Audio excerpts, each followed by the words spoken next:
All right, we are live. Thank you, everyone.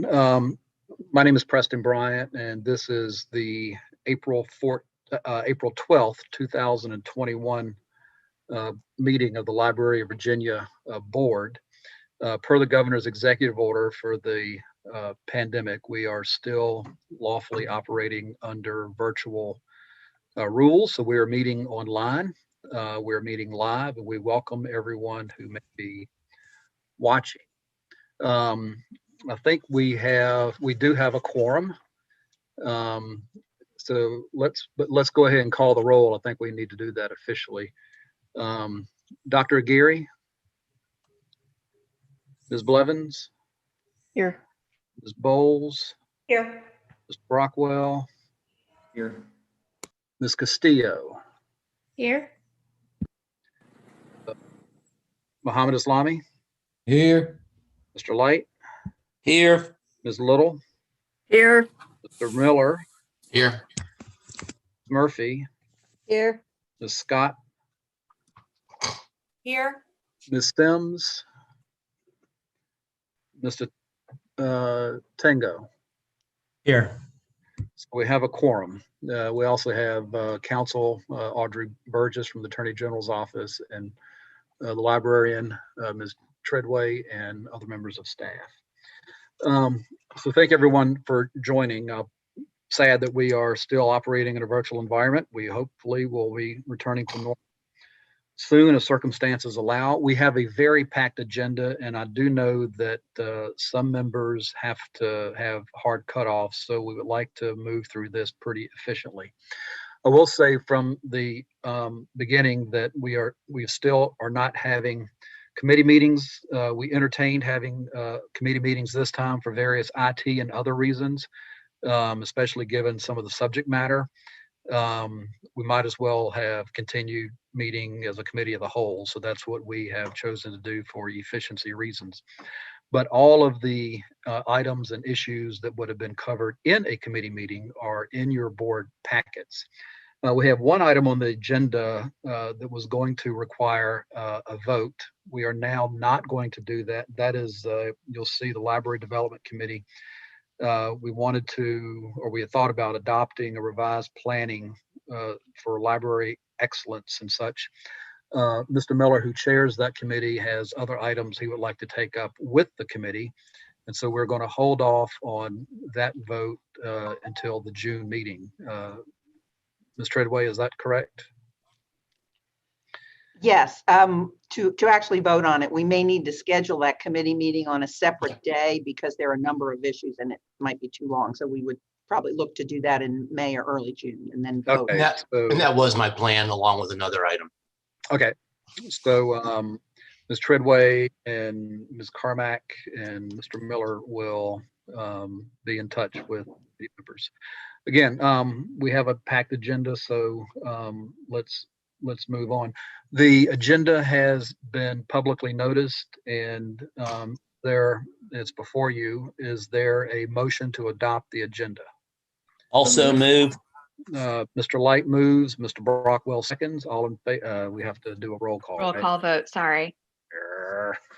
Dr. Aguirre, Ms. Blevins, Aye. Ms. Bowles, Aye. Mr. Brockwell, Aye. Ms. Castillo, Aye. Dr. Islami, Aye. Mr. Light, Aye. Ms. Little, Aye. Mr. Miller, Aye. Ms. Murphy, Aye. Ms. Scott, Aye. Ms. Sims, Mr. Tango. Aye. Chair votes aye. The agenda is adopted. We do welcome all visitors and staff as an item on the agenda. We're glad you are here and watching streaming. We also have presented before you the minutes from the January 11, 2021 meeting.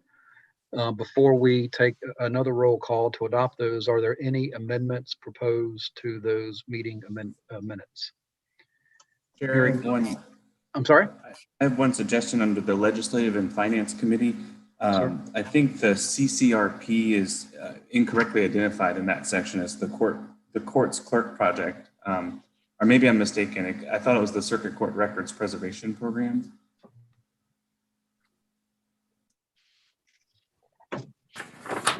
It is. It should be, yes. So is that an amendment? Yes, sir. To just replace any CCP references with the Circuit Court Records Preservation Program. So your amendment is just to spell it out. Is that what I'm hearing? A slightly tweak of the terminology. It's listed slightly incorrectly. Okay. Ms. Treadway, we can take that as a friendly amendment and fix that. We'll just make it CCRP, which covers it, yeah. Okay, we'll take that as a friendly amendment, a technical amendment. Any further edits to the minutes? Hearing none, I'll call the roll. Dr. Gary, Ms. Blevins, Aye. Ms. Bowles, Aye. Mr. Brockwell, Aye. Ms. Castillo, Aye. Dr. Salami, Aye. Mr. Light, Aye. Ms. Little, Aye. Mr. Miller, Aye. Ms. Murphy, Aye. Ms. Scott, Aye. Ms. Sims, Mr. Tango. Aye. Chair votes aye. Thank you, Mr. Brockwell. Committee reports, division reports, the Archival Collections and Records Management Services Committee. Ms. Little, the floor is yours. Thank you very much. We do have a brief report this morning from John Metz, so I think we need to start with that. Okay, happy to do that. I've written this out, hopefully to get through it as quickly as possible. I'm going to brief the board today on the diseased microfilm project that we've been working on for several years, and it's quite a challenge. The library's been working for several years to identify deteriorating microfilm and to replace it through duplication. We convened a staff group in the summer of 2018 to more precisely define the problem and its extent. And our preliminary testing suggested that the number of diseased film could be as high as 80,000 reels. Moreover, the group determined that the problem will take years to address, as identifying and duplicating diseased film is a manual and labor-intensive as well as expensive process. The threat is made even greater by the fact that the speed of deterioration will only increase as off-gassing continues, causing infection to spread. Library staff working with Backstage Library Works, a longtime partner of ours in digital and microform reformatting, designed a pilot project to allow the library to more accurately define the extent of the problem and refine the strategy for addressing it most quickly and effectively. So what is the extent of the problem? We're really concentrating on the microfilm vault at the SRC right now, the State Record Center. We have a item count spreadsheet that lists about 375 items in the vault, including movie film, CD, data tape, videotapes, etc. Searching by barcode, there are about 380,000 items, and of those, 371,000 are microfilm.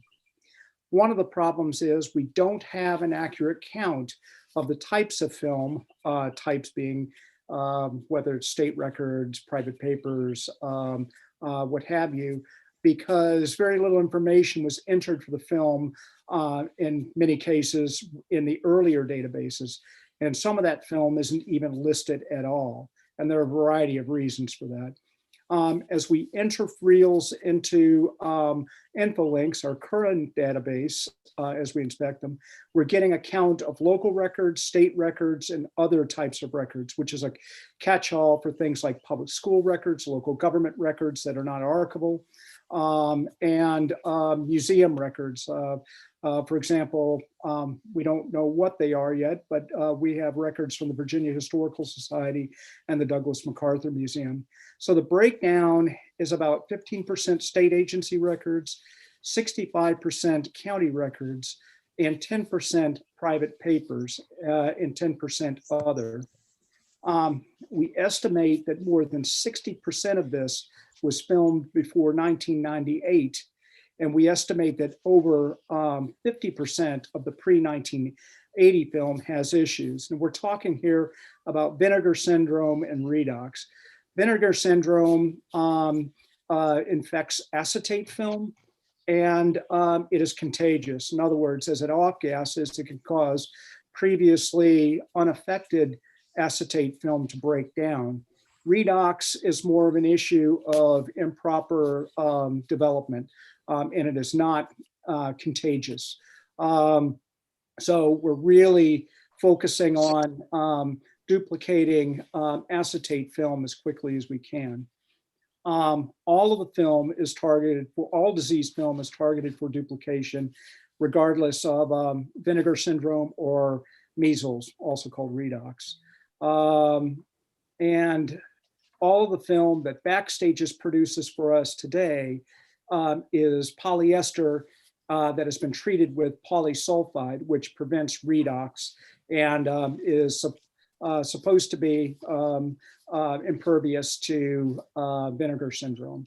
And experience tells us, throughout the industry that that's true.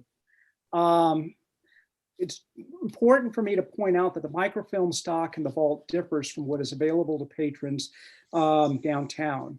The vault includes film that we store for other agencies and film that will never be available to patrons for privacy reasons, things like mental health records and school records. Likewise, the reading room contains film that was purchased from or provided by other entities that have some proprietary control over their film. And that film is beyond the scope of our duplication efforts. Although we are the film that doesn't fit that criteria, that is degrading on the second floor at the downtown location, that is fully within the scope of our project. It also bears mentioning that we gave a great deal of consideration to digitization. The problem is that we're creating copies from microfilm, which is held down by a glass plate, regardless of whether you're using a digital or film camera.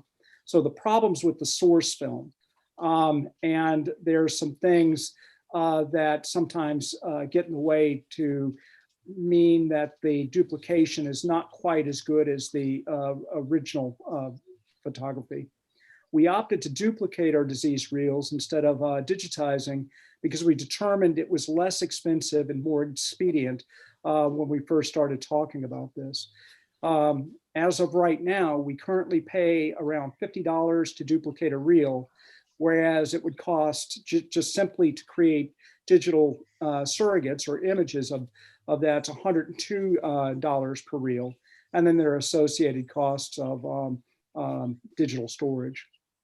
The first full year of the project was spent on developing workflows for efficient identification, processing, which means recording the necessary information before the film is set off, and duplication by Backstage. While it takes time to work out a complex process, progress was initially hampered by the fact that the imaging services unit had only 2 members, and diseased microfilm was one of many responsibilities they have.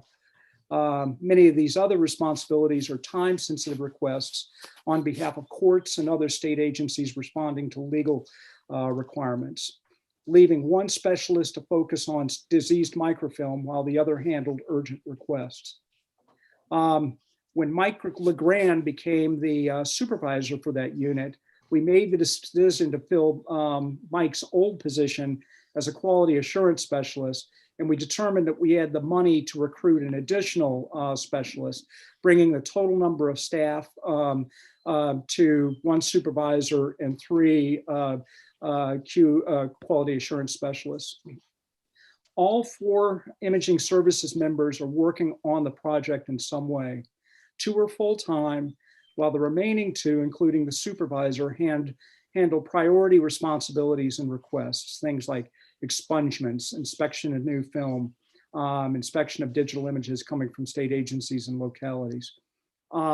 Using November 2019 to March 2020 as a benchmark, Each of our specialists is capable of entering about 150, inspecting and entering about 150 or 200 reels per month. And the number of reels an individual specialist can inspect depends upon what the reels contain and other workloads. So it depends on new reels we're getting from the circuit courts and state agencies. And we have one specialist who's assigned who picks up all inspection of the new reels. That's Ed Donkman. The reels aren't created equal either. Some may be really simple to inspect, identify and enter into info links. For example, a reel could have 2 deed books on it, while others might have 10 or more records of varying types. And the specialists may need to consult with Mike LeGrand on those reels to determine the type of record. And if he can't answer those questions, he consults with archivists and local and state records. Film sent to Backstage takes about 2 months to be completed from the time it is sent until it is returned. And upon return, the film is carefully inspected to ensure quality. Backstage holds the original film until the duplicated film passes inspection in case it has to be duplicated again. Throughout most of 2020, imaging services focused on determining the root cause of a image quality issue identified during post duplication inspection. And this turned out to be dirt on the microfilm, the original microfilm reel, and an excessive number of splices that were done. They're taped usually or fused ultrasonically, but these were done before the standards for how many times you can splice microfilm really became more rigorous. So it's problematic. Working closely with Backstage, we went through the laborious process of inspecting and testing a range of variables possible for the contamination. And in the end, we determined that the problematic film was produced and stored prior to the construction of the State Record Center in 1998, and that they had picked up dirt from these previous facilities. Prior to 1998, there were as many as 12 different storage areas, some of them included rooms off of parking garages, so really substandard facilities. So it comes as no surprise to us that may have gotten dirty over the decades they were there. Our efforts in 2021 will focus on increasing the volume of film duplicated each year. Inspection of the film to be replaced started in June 2017, and 520 storage boxes containing 15,900 reels have been inspected and entered into info links to date. Around 3,000 have been duplicated, and 2,098 have been returned from production and inspected by us. Now, a total of 236 or 11% had to be sent back due to defects and duplicates. And part of this reflects that process, back and forth process of determining where that contamination occurred. So we expect that rate to fall dramatically in the coming year. That failure rate may seem high, but reality is more complex than it seems. While some of the return reels do represent errors obscuring text and limiting legibility that account for some of the rejections, another issue is divergent standards for what is considered an acceptable reel. In other words, what level of illegibility or loss is acceptable. Backstage follows industry, both archival and microform best practices for quality control. The library, on the other hand, up to this point, has strived for 100% reproducibility in film duplication. In other words, looking at so that every frame looks like the original frame it was copied from. This is also something we've discussed with Backstage at length. Greg Crawford and I have discussed reevaluating the library standard we discovered that much of the film that is rejected in the LVA QC process was because it lacked the clarity of the diseased original, usually because splicing that occurred after the original was produced, or less often, occasional residual dust or lint from really dirty film, despite cleaning. We're in the process of deciding on a more realistic standard of quality control, so long as the vast majority of frames are legible and decipherable within the context of the film document. Again, LVA rejection often occurred because one or two illegible spots on an image out of several hundred on a reel. Greg and I determined that these deficiencies were often limited to a letter or two, and that a patron could easily make sense of the text within the word or the surrounding context. We will not back down on rejecting reels if information is lost. So that's my overview. I covered a lot of ground very quickly, but. Well, thank you very much, John. Because of the severity of the issue, we will be convening a committee of the staff and anyone from the board who would like to join us. I'll give you notice of the time and date in the near future to look at this. 80,000 reels, we're going to have to ask for some type of funding to do this. At the rate we're going now, we'll never get caught up. So we will be, as I said, convening a committee meeting in the near future, and anyone on the board is welcome to join us. Preston? Thank you, Barbara, and thank you, John, very much. That was a technical report, but it's as John and Barbara have indicated, this is a very important issue. And to be clear, we have, the library has requested funding for this in the past by way of the official governor's budget process, laying out the magnitude and severity of the issue, but for all of the various pressing funding challenges, it hasn't made the final cut, so to speak. But this is a major issue facing the library to preserve our records. Does anyone have any questions for Barbara? Mr. Chairman, I do have a question. Mr. Miller, yes, please.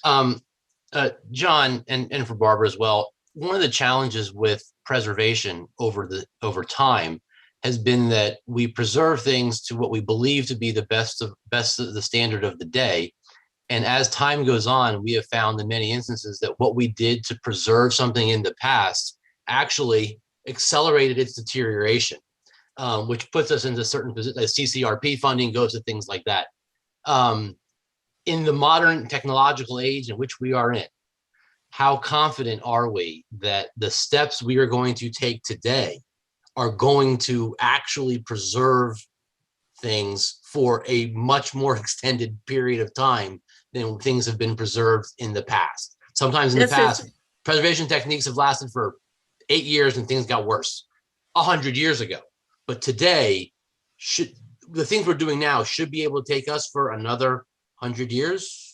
Well, that is why we're going to have the committee meeting, because we want to explore this in greater depth, based upon what the larger institutions like NARA and Family Search are doing, moving away from microfilm.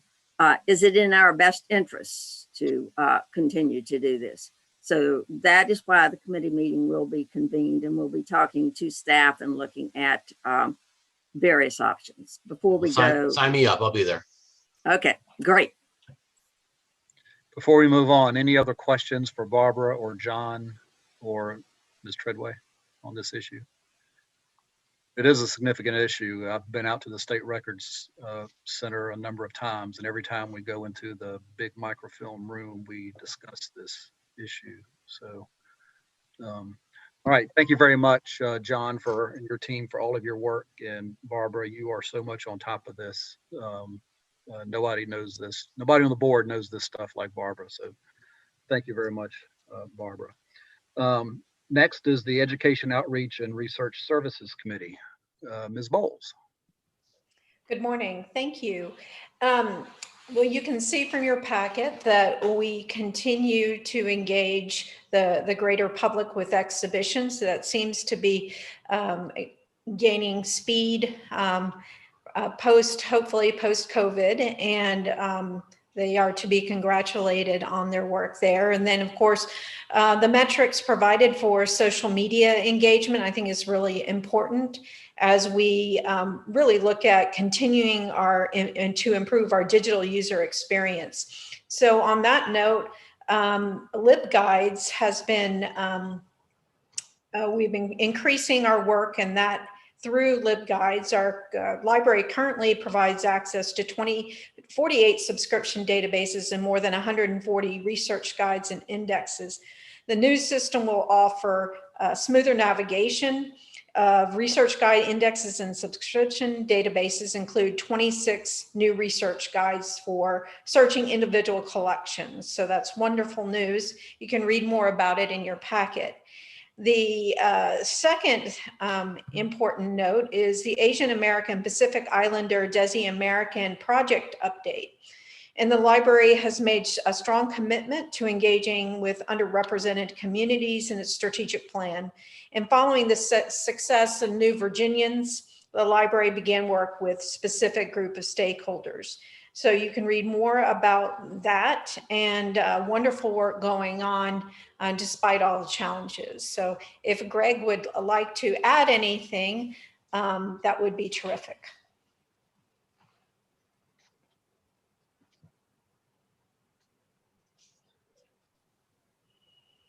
Greg?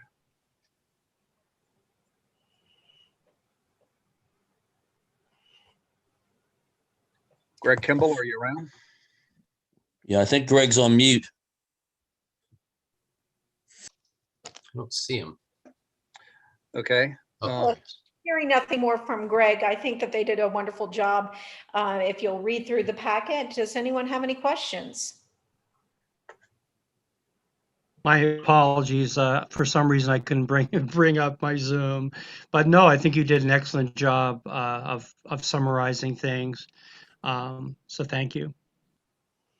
Thank you, Thanks. Greg, very much. Thank you, Johnson, very much. The Legislative and Finance Committee, Mr. Light. Thank you, Mr. Chairman. Well, we are happy that Connie is back with us. She was unable to attend in January, and we wished her the best at that time. And you can see that our prayers and wishes were honored, and Connie's back. And I'm not going to insult your intelligence by trying to go through her report. I will leave her to take the lead on that. Connie, it's all yours. Thank you, Cham, and thank you for your best wishes. I appreciate that. I'm feeling much better. Good morning, everybody.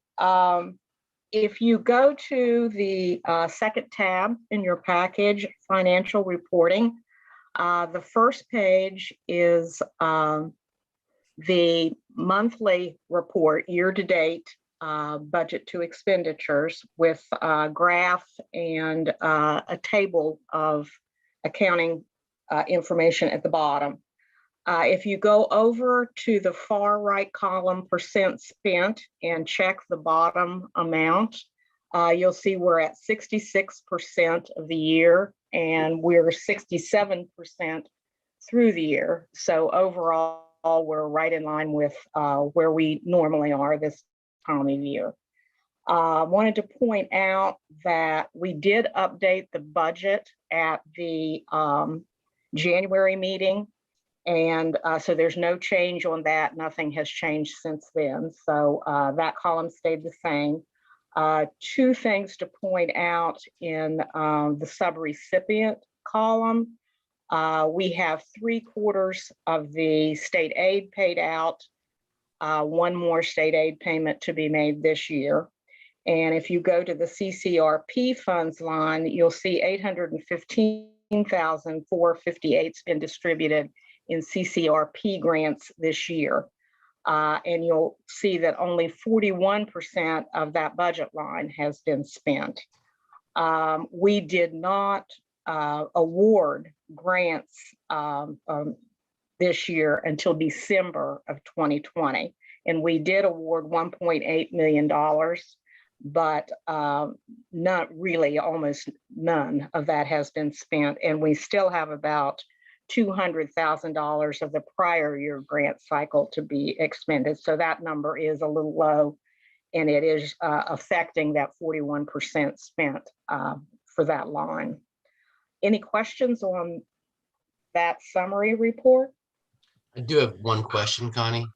The increase in the recording fees that goes to the CCRP funding, that we won't see that until next fiscal year, or the one after, because that's when we have to start seeing grant requests. We are collecting that fee this year. As a matter of fact, year to date, we've collected already through February double, actually a little more than double what we collected all year the prior year. So we are collecting it, but it's not reflected in the budget line. We're not spending it. We'll start spending that in the next fiscal year, beginning July. So in July, we'll start seeing it be reflected in the budget for the fiscal 22. That's correct. Okay. That is correct. Anybody else? Okay, if you go to the next page, we have the comparative report. The top table is the prior year.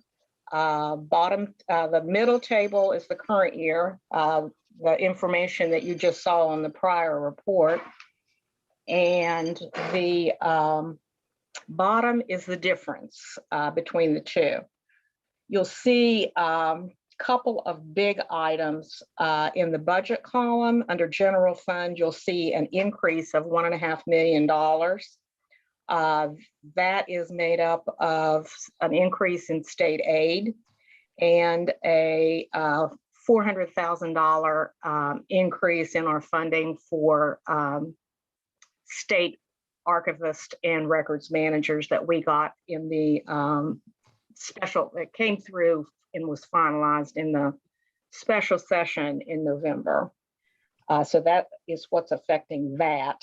And also I think you've talked about this before, but I'll remind you, the special funds line under the operations column is showing a difference of almost $250,000. That is some changes in one-time expenses that we had in the prior year that will not occur this year, grants that are no longer in operation, and a one-time double payment that we needed to make to our E-rate vendor to get our schedule in sync with the federal fiscal year.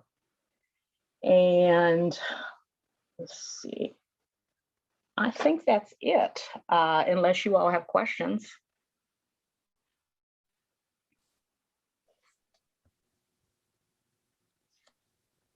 Hearing none. Thank you. Connie, I just had a question about the CCRP money. Did I understand you to say correctly that there was $200,000 left from last year's budget? There's $200,000 of outstanding awards. The work has not been completed on the documents. Okay, Yeah, so it's so been we have awarded, it reimbursement. just hasn't been, the work hasn't been done, right? That's correct. Okay, That's thank correct. you. Thank you for that clarification. Sure. If no one has any other questions for Connie, that concludes our report, Mr. Chairman. Thank you, Mr. Light, very much. We remain in good shape. Mr. Miller, the Public Library Development Committee. Thank you. As the chairman and I discussed a little bit earlier, the vote today on the Planning for Library Excellence Standards Manual, we're going to push that to June because it is a lengthy document and there's a lot of new board members and people who have a chance to digest it. I'd like the committee to take a look at that, and we will attempt to do that either later this month or early May, so we'll have a chance to read it. Will be a meeting such as this, unless by May 1st we can all come down to Richmond together for some reason. And so we'll take a good hard look at it, and I'm sure we will find it satisfactory, but I want everyone to have a chance to digest it before we all vote on it.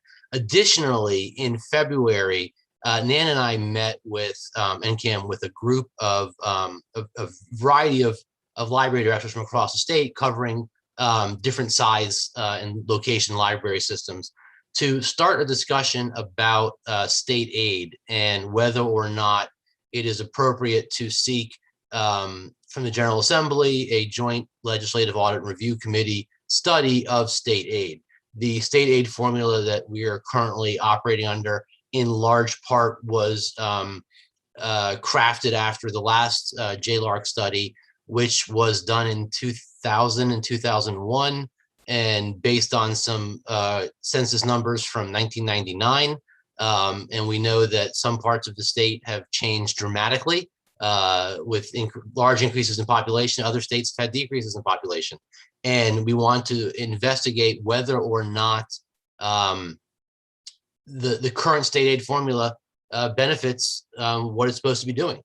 We are way under full funding, and so is there a way to look at the current formula and say, maybe until we're at full funding, we need to do this, that, or the other thing, or maybe we discover that we have everything is the best way it can be right now. And so the hope is that the committee can take a look at that, and Nan and I will review some information that we gathered from the library directors, and have the committee look at that, and then bring it back to the full board for further discussion and or an action item in June. So that's why we're going to hold off on the PLEL right now, so we can all talk about that in the committee meeting. That being said, if Nan would like to comment on public library excellence, and if Kim wants to comment where we are with state aid, I'm happy to have them make those comments right now. Thank you, Mark. This is Nan Carmack. Good morning. The Planning for Library Excellence was a document that began with the JLARC and Himmel and Wilson studies to which Mark just referred, and have been sort of a living document for the past 10, 20 years. So the current revision, you all approved the last revision last year, and we took on this new revision to remedy the fact that we failed to look at that document as an opportunity to provide diversity, equity, and inclusion and access language as standards for public libraries. A working committee was created. I will leave those details to the draft, that it was also informed by some inclusive language research done by the Library of Virginia's communications manager. So I'm very pleased with the end result. The library directors affirmed it on Thursday last, and so they are on board with that document.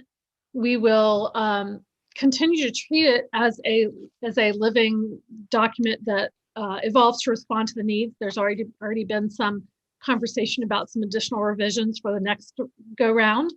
So I will look forward to sharing those items with the committee and with you. I did also want to take a moment to talk about the CARES Act funds and the ARPA funds that we're assisting the public libraries with.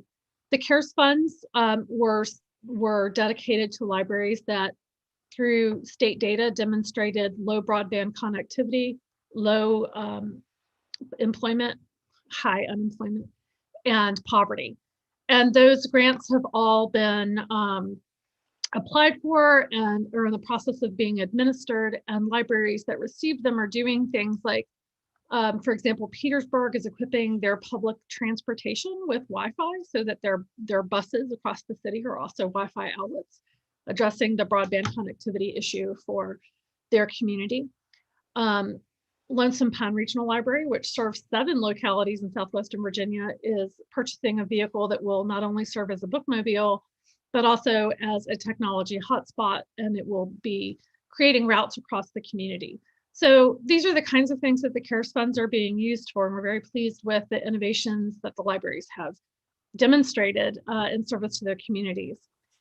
We have just received the ARPA funds to the tune of almost $8 million. That's going to pose an enormous challenge, not only for the Library of Virginia, but for the recipient libraries to expend that money. I mean, it's a blessing and a curse all at once from a capacity standpoint. So we are still working with directors and working with our colleagues across the country as we all figure out how to do this. So you'll be hearing more about that in June. I'm assuming we will have a plan by then. But we are working with our stakeholders to find the best way to invest those monies responsibly and with the best eye towards their intention. So that's where we stand with those. With that, I'll turn it over to Kim to talk about state aid and its allocations. Thank you, Nan. Good morning, everyone. In your packet, you have some information regarding upcoming waivers for the June meeting. Due to the COVID closures last year, unsurprisingly, we have many library systems who saw general decreases in their expenditures. The list is there in your packet, and these will be coming for a vote, a general okay for the appropriations of state aid for next year. Technical waiver is what this will come under. Technical waivers recognize the normal fluctuations of business, such as one-time expenditures with computers, HVAC, things of that nature. Also staff vacancies or when employees are hired at a lower rate. Those types of things fall under technical waivers. Again, this is due mostly to the COVID closures. We saw staff resignations, we saw furloughs, layoffs. We also saw supply chain problems with procurement. So all of these are very understandable reasons why there were decreases in expenditures. Currently, we have no anticipated non-technical waivers. The non-technical waivers are more serious waivers, generally revolving around budget cuts to a library within a locality. Going down the page, you will see there is also failure to meet 50% of the median. This is a running spreadsheet that we keep just to make sure that libraries do not remain at the bottom of their per capita local support. Currently, we have 2 libraries that are on the list. That is Massanutten and Jamerson. The reason being that, again, COVID made meeting their plan goals for last year impossible. Also, both of those libraries are experiencing transition in their leadership. So the recommendation going into the June meeting will be for them to develop new plans. And because they have been in the plan, a warning letter perhaps to the libraries and also to the localities to indicate that this is a recurring problem. The other requirement, failure to meet 2/3 from taxation or endowment, Highland and Northumberland. We did revise the calculation for this 2 years ago. It was pointed out that we were including more than just local support in our calculations. So once we've revised that, we're going to give it until next year in order to take a look at the status of those 2 libraries. And the recommendation at that point, if they are still within this area, is to seriously consider a waiver situation for them and what that may entail. We were very fortunate this past year with the General Assembly and the hard work of the library, the Virginia Library Association, in advocating for additional funds in state aid. In November, the legislature released an additional $1 million for public libraries that they had appropriated. It was on hold, but it was released in November. The other frozen part of that biennial budget was an additional $1 million for 2022. After the General Assembly met this year, they did approve that additional $1 million. So state aid currently is at about $18 million, and that will begin July 1st. So at the June meeting, these appropriations will be put before the board for a vote. Does anyone have any questions?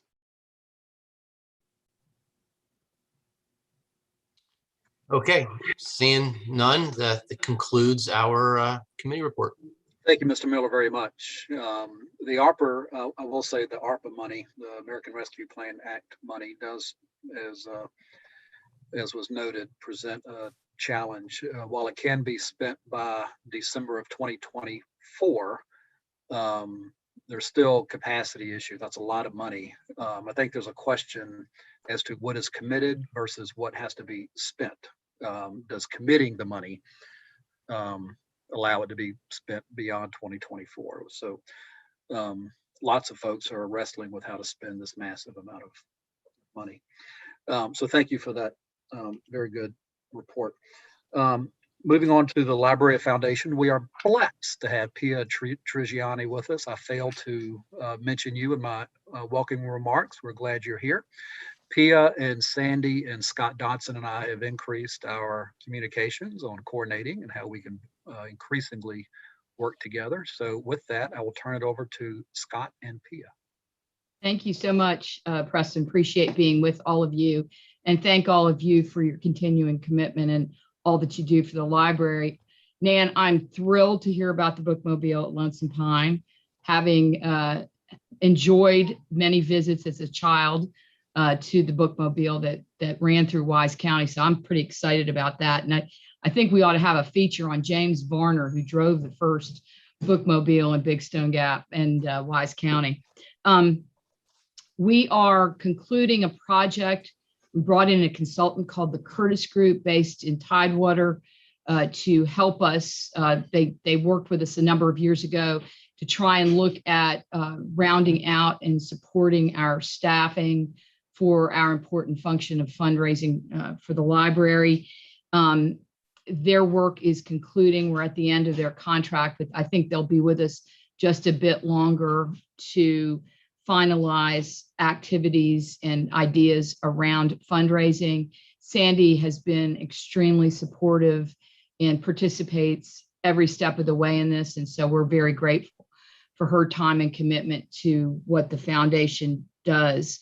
And her encouragement of the staff to work with us directly. One of the key features of what we have developed in our strategic plan is to find ways to work more closely with the staff, to identify projects, do a little bit of planning to make sure that we are positioned to fundraise for special projects and otherwise. We added a staff member to help us with grant writing. And we think that the grant writing option is a great way to fund some of the special projects. It just necessitates us getting out in front of it a little bit farther than we are. So we look forward to trying to find ways to do that. One of the big things on the horizon is to celebrate the 200th anniversary of the library in 2023. And we hope to engage this board and members of our board in a bigger conversation about how best to celebrate the library's bicentennial. It's a big deal, and we really want to try to find a way. And of course, that relates to fundraising. As Preston said, I really appreciate the opportunity to sit down with him and with Sandy and with Scott to talk about how we can improve and work together even more. So I'll turn it over to Scott with more specifics, but thanks again for letting me attend and participate and provide this report to you all. Thank you, Pia, and thank you, Preston. Things are moving ahead for the foundation. Obviously, I feel like this year was a bit of a hiccup for everyone, for all the reasons you can imagine. But what we've started to see around the first of the year is that the conversations are moving forward. A lot of donors and prospects are willing to meet with us in a way that they weren't in 2020. And I think we're starting to make a lot of progress in some really meaningful ways, and really reintroducing the library in a lot of ways to our patrons and donor base. We're currently about 10% ahead in our unrestricted giving for the year, which is a good sign considering we're just finished our third quarter of our fiscal year, and about 55% ahead in restricted giving. The library's endowment, or the foundation's endowment, currently stands at about 4.5 million. We're obviously benefiting from the market that's happened, especially over the last few months. And we're seeing close to a $900,000 increase from where it stood at the end of our fiscal year 2020 in June. So things are moving forward with that. As Pia mentioned, we were, as we've discussed in other meetings, we were able to add some staff and some contract staff this year to help with our efforts and increase bandwidth. Per her conversation about our grants writer, we currently have about $200,000, $225,000 worth of outstanding projects that we're just waiting to hear from. So hopefully that money, if not all of it, a portion of it will come in to really help with the library's efforts. I know the staff have some really great projects that we're currently trying to raise money for, and we're hoping to get a lot more over the next little bit, some more defined areas. We're just hitting the fourth quarter running, so we have several appeals and direct asks that are going out by the end of the fiscal year, which ends on June 30. For those of you that haven't heard from me or one of my board members, I assure you that that'll probably happen in the next 2 months. And we look forward to speaking with each of you about not only some annual giving, but some special projects that we're working on as well. And we're starting to see some real encouragement in our efforts to expand the donor base. We're currently about 15% ahead of where we were last year with the total amount of donors that we have. And a lot of that has been because we have started really aggressively reaching out to library patrons. Traditionally, that group has not really been on our radar for reasons that are too detailed to get into right now. But we're seeing a lot of growth in that area and a lot of lapsed donors starting to come back into the fold. So I do think that we're making a lot of progress. And I thank everyone on both boards for the work you're doing to help advocate for the library and really encourage your peers and your networks and your communities to help support us. You're going to be hearing a lot now that as vaccinations proceed and as public programming starts to open up a little bit more again, you're going to see a very strategic effort of starting to bring the library into your communities to start meeting people in their areas. And I think that that's going to be very important for the foundation's ability to do its work. The Virginia shop, while we're obviously still in some challenges because of the amount of foot traffic we have and the lack of the Capitol store, I encourage all of you to go check out the shop. Just Courtney Bryce, who's our new shop manager, is doing some amazing work bringing in Virginia artists and artisans in a way that we just haven't in the past. And I think there's really some truly unique stuff in there, and I encourage everybody to take a look. Makes great gifts. We're past the holidays, but you should buy somebody something for the 6-month anniversary of Christmas. And then lastly, on Thursday, we have our second Weinstein series lecture with Kim Roberts and her book By Potomac's Shore, Great Poems in the Early Days of Our Nation's Capital. That's going to be at 6 o'clock on Thursday, and I hope that all of you all can join us. Aside from that, that is my report. Thank you so much. Thank you, Scott and Pia. Any questions for Scott and Pia? It's an extraordinary return on your endowment. Excellent. Any questions? Thank you so much. Moving to the nominating committee, Ms. Blythe. Good morning. Thank you. Ms. Scott, Chairman. excuse me. Yeah, that's okay. It's okay. Very Southern on this call, Ms. Blythe. Thank you so much, Chairman. I just wanted to bring to your attention that as the nominating chair of the committee, I wanted to express that we do not have a slate to bring forward today. We're working with the governor's office to try to assist our fearless leader, Sandy Treadway, in getting our appointments. So we have about 6 appointments that need to happen, 3 from 2020 and potentially 3 from 2021. So we wanted to just take a little bit more time and prepare to meet in the coming weeks to provide a slate to you. So that's my report. Thank you, Ms. Scott. You'll recall that by the slate, it's the chair and the vice chair. Those are the only 2 appointments to be elected. So thank you, and you'll pull your committee together in the weeks ahead. hoping that we have a better understanding of so many board members that are outstanding. Thank you. Ms. Treadway, the floor is yours for the librarian's report. Thank you, Preston, and it's great to see everyone. You know, I like you, really have had it up to here with Zoom, but right now it's what we got. So thank you all. I know that it gives us a higher level of attendance too. So there are some pluses to it, but I am eager for us to be able to meet in person again, and hope, you know, it may not be possible by June, but I certainly hope by September we can do that. You've already heard some about the success that the library had in the last General Assembly session. So the funding we received to be able to bring some new staff on to process the gubernatorial records, we'll be filling those positions very soon. The additional $1 million for state aid, which is also important. But just a reminder that funds state aid a little over $18 million, and full funding is $27 million. So there's quite a ways still to go with that. But one of the bright spots in the General Assembly session was there is a pay increase for state employees, 5%, which is really a terrific boon, and I was thrilled to see that. And that's money that comes into our budget, so we're not funding it with existing funds, but you know, it's important to be able to retain good staff, and that was a good thing to see. In addition, lots of laws get passed that add responsibilities for state agencies, and one of them, again, I was pleased to see. We were going to do it anyway, but which is that all state agencies will be required to create a diversity, equity, and inclusion plan, a strategic plan just focused on that.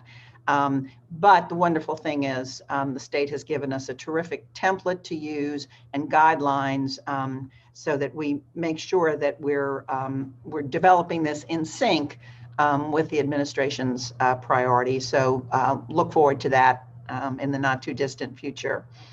I'm really thrilled to report that our reservation system for using the library's collections is working well, continuing to go well. And I've had a number of people thank me personally, although it's all of you pulling together and helping us with this. But you know, the Library of Congress isn't open for research. National Archives isn't open for research. There are very few state libraries are back, and a few state archives are, but the majority are not. So the fact that we've been able to do this means a lot to the people coming in, which is why I think they are following the rules and making an appointment, wearing masks, and doing their best to keep everybody safe. So we are able, in the very soon, we'll be able to fill some vacancies we have in our public services. And I know Greg and his team are starting to talk about, get rid of that phone call, when we might be able to add another service day or add some hours as we look forward. Most of our public service staff now has been either vaccinated or they are scheduled for a vaccine, which took quite a while to make happen, but that is now happening. So that is going to be really, really helpful as well. One thing I wanted to also address, just say a few words about the American Rescue Plan funds that Nan spoke about and Preston commented on. The intent for these by Congress is that they be spent fast and be devoted to pandemic relief. So helping libraries do what they wish to do and meet that congressional intent is a big challenge. And unlike some of the other funding that has come to the state of Virginia, the ARPA funds that have come to libraries through the Institute for Museum and Library Services, they must be expended by September 2022. So we don't have till 2024. We've got to do this very, very fast. Oh, wow. Yeah. This was a separate pot of money dedicated to libraries coming through IMLS. So I will say this, IMLS is being phenomenal about helping us, about being as flexible as they can within the parameters that Congress has set for them. And I kind of feel like we are going to be joined at the hip for the next year with IMLS, not only through this funding, but for newer board members, the Library Services and Technology Act funds, the LSTA funds that we get and spend every year, IMLS periodically does a site visit to come and see how each state library is spending those funds. And this is our site visit year. It'll be partly virtual and then later in the year in person.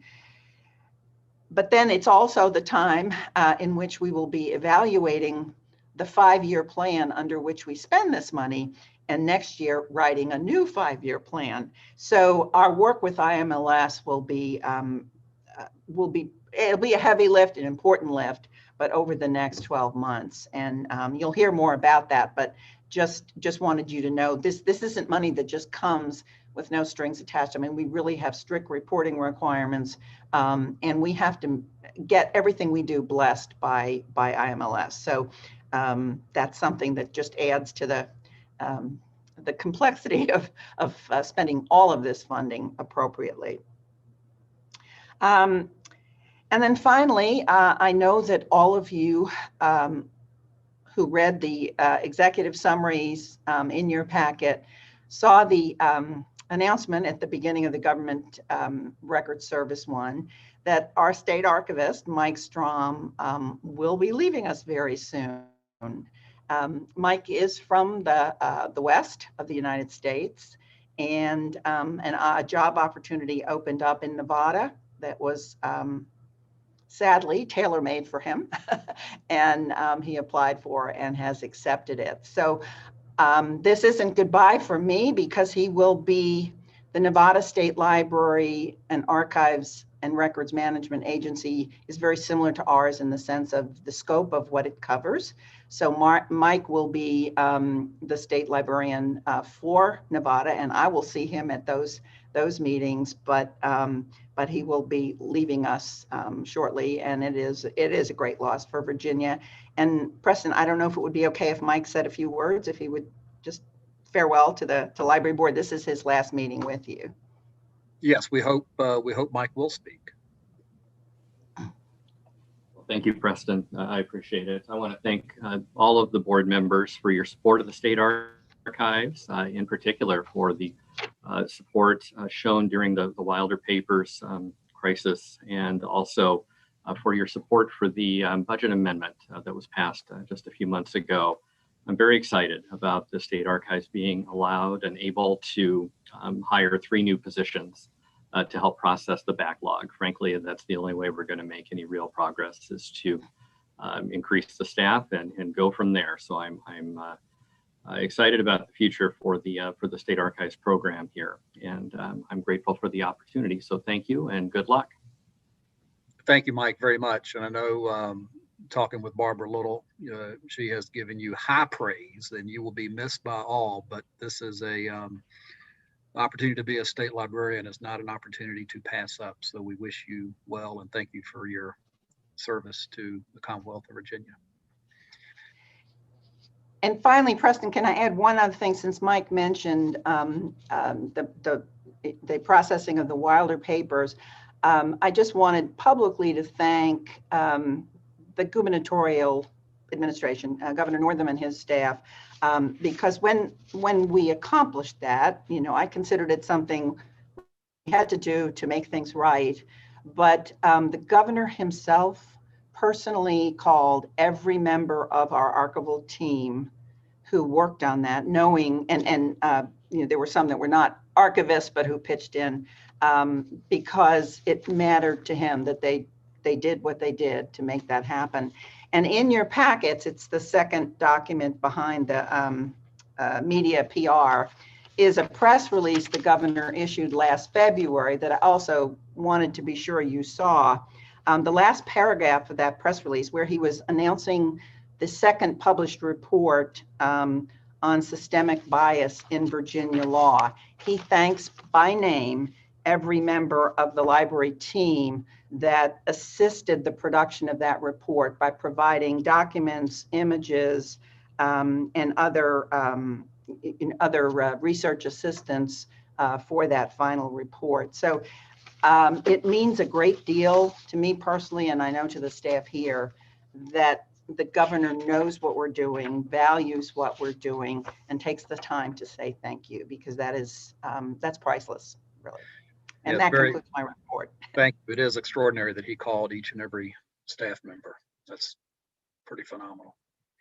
Any questions for Ms. Treadway on the librarian's report? Hearing none, the next is the report of the chair, and I have no formal report other than to continue thanking the library leadership and staff for keeping the library going and serving the public under these pandemic conditions, and also to the foundation leadership and staff for all that they have been doing in this troubling year. We note that also the planning for the addition to the State Record Center continues, and the library is working with the Department of General Services to continue planning and to get that capital project underway. We thank the governor and his team also for having funded that, proposed funding to it, and the General Assembly for having approved it. And then again, just to note that the new ARPA funds, the federal funds that have to be spent much sooner than I thought, which really does underscore a challenge for the library and for our community libraries as well. With that, I don't have anything else. Ms. Treadway, is there any old or new business to be taken up from your end? No. And from anyone else on the board, is there any old or new business to discuss? Going once, going twice. Thank you, everyone. You will note that the next board meeting is June 28th, so just a few months, and we will be electing new board chair and vice chair at that. So we will depend on the nominating committee to meet in the weeks ahead and to propose a slate. The nominating committee will notify you well in advance of their recommendations so that you won't get hit cold with it at the June meeting. You will have an opportunity to review and to think about. With that, we have finished our meeting in 67 minutes. Thank everyone for the very efficient approach, and we will see you in June. Meeting adjourned. Thanks, everyone. Have a wonderful week. Thank you all. care. Take care. Bye, everyone.